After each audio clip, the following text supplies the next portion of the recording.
వీళ్ళ WhatsApp channel ని follow అవ్వండి ఫ్రెండ్స్. ఎందుకంటే అమెజాన్ లోని మెయిన్ ఆఫర్స్ ఎప్పటికప్పుడు అమెజాన్ ఆఫర్స్ అనే వాళ్ళ ఛానల్లో ప్రోడక్ట్ పోస్ట్ చేస్తూ ఉంటారు. మీకు తక్కువ ప్రైస్ లో దొరకాలంటే వీళ్ళ వాట్సాప్ ఛానల్ ని ఫాలో అవ్వండి. లింక్ డిస్క్రిప్షన్ లో పిన్ చేశారు.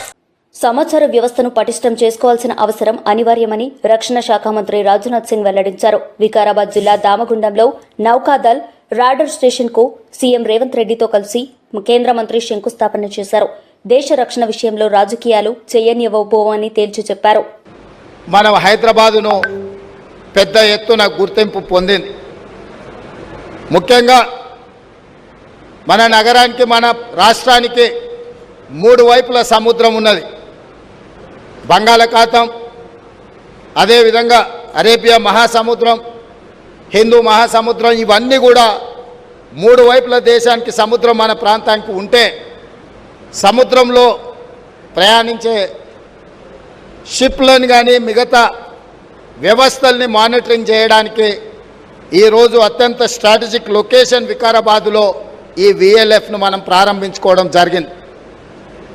చాలామంది చాలా రకాలుగా ఈ అంశాన్ని వివాదం చేయాలని, ఇక్కడ విఎల్ఎఫ్ నిర్మించడం ద్వారా తెలంగాణ ప్రాంతానికి లేదా ఈ వికారాబాదు జిల్లా ప్రజలకు అన్యాయం జరుగుతుందని అపోహలు కలిగించే ప్రయత్నం చేస్తున్నారు. నేను ఒక మాట స్పష్టంగా చెప్పదలుచుకున్నా. సేమ్ విఎల్ఎఫ్ తమిళనాడులో 1990లో ప్రారంభించారు. 34 సంవత్సరాలైన ఎలాంటి చిన్న నష్టం కానీ, ప్రకృతికి కష్టం కానీ, ప్రాంత ప్రజలకు ఎలాంటి ఇబ్బంది కానీ తమిళనాడులో జరగలేదు. ఇవాళ దేశంలో రెండవ విఎల్ఎఫ్ వికారాబాద్ ప్రాంతంలో, మన ప్రాంతంలో రావడం, ఈ ప్రాంతానికి గడ్డం ప్రసాద్ కుమార్ గారు స్పీకర్ గారు ప్రాతినిధ్యం వహించడం, ఈ జిల్లాకు ముఖ్యమంత్రిగా నేను ప్రాతినిధ్యం వహించడం, మన హయాంలో ఇంత మంచి కార్యక్రమాన్ని తీసుకొని ఈ ప్రారంభోత్సవ కార్యక్రమానికి రాజ్నాథ్ సింగ్ గారే స్వయంగా రావడము, ఈ ప్రాజెక్టు యొక్క ప్రాధాన్యత తెలంగాణ సమాజం గుర్తించాలి. వివాదాలకు తెరలేపుతున్న వాళ్ళు దేశ భద్రత గురించి, దేశ రక్షణ గురించి ఆలోచన చేయాలి. कड़ी मेहनत, यहाँ के लोगों का कड़ा परिश्रम, मुझे कई मौकों पर तेलंगाना आने का अवसर मिलता रहता है और यहाँ के लोगों से बातचीत करने का भी अवसर मिलता रहता है.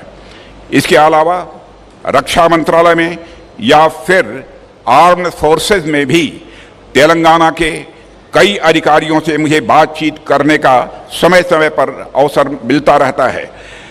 तो मैं उनमें एक चीज जरूर देखता हूं, वह देखता हूं उनकी हार्ड वर्किंग, उनकी कड़ी मेहनत. इस क्षेत्र के लोगों के अंदर काम करने के प्रति गजब की कर्मठता देखने को मिलती है.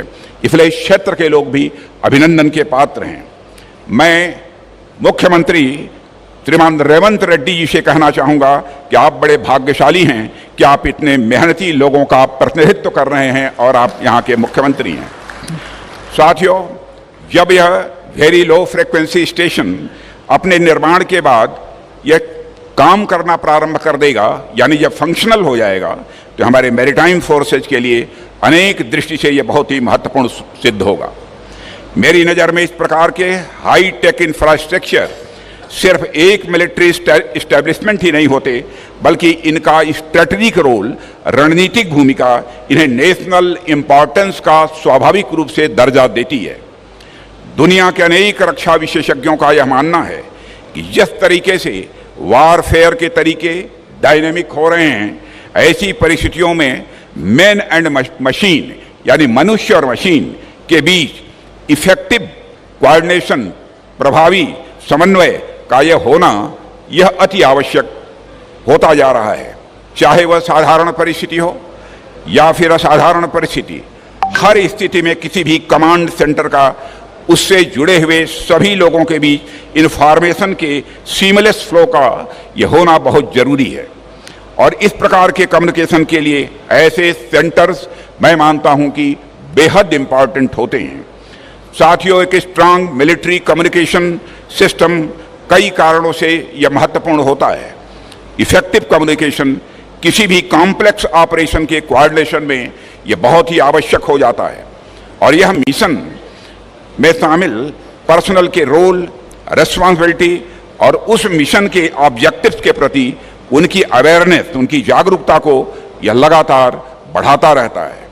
एक क्लियर और सिक्योर कम्युनिकेशन चैनल न केवल टाइमली और इफेक्टिव डिसीजन मेकिंग में वह मदद करता है, बल्कि कमांड के ऑर्डर्स को फील्ड फॉर्मेशन तक पहुंचाने और सबऑर्डिनेट से फीडबैक प्राप्त करने के लिए भी यह एक महत्वपूर्ण माध्यम होता है।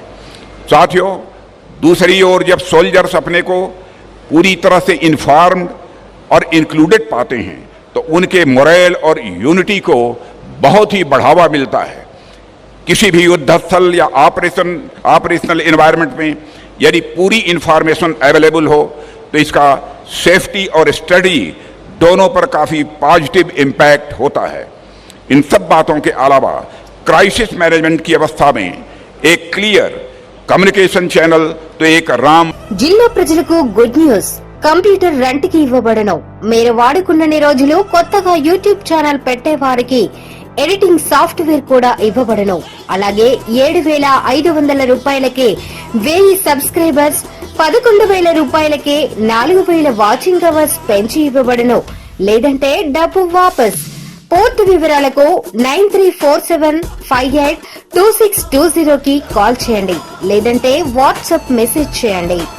మీకు కంప్యూటర్ పై ఆఫర్లు కావాలంటే వాట్సాప్ లో అప్డేట్స్ ఓపెన్ చేసి ల్యాప్టాప్ సేల్ అని టైప్ చేసి ఫాలో అవ్వండి, లేదంటే వాట్సాప్ మెసేజ్ చేయండి, లింక్ పంపిస్తాము.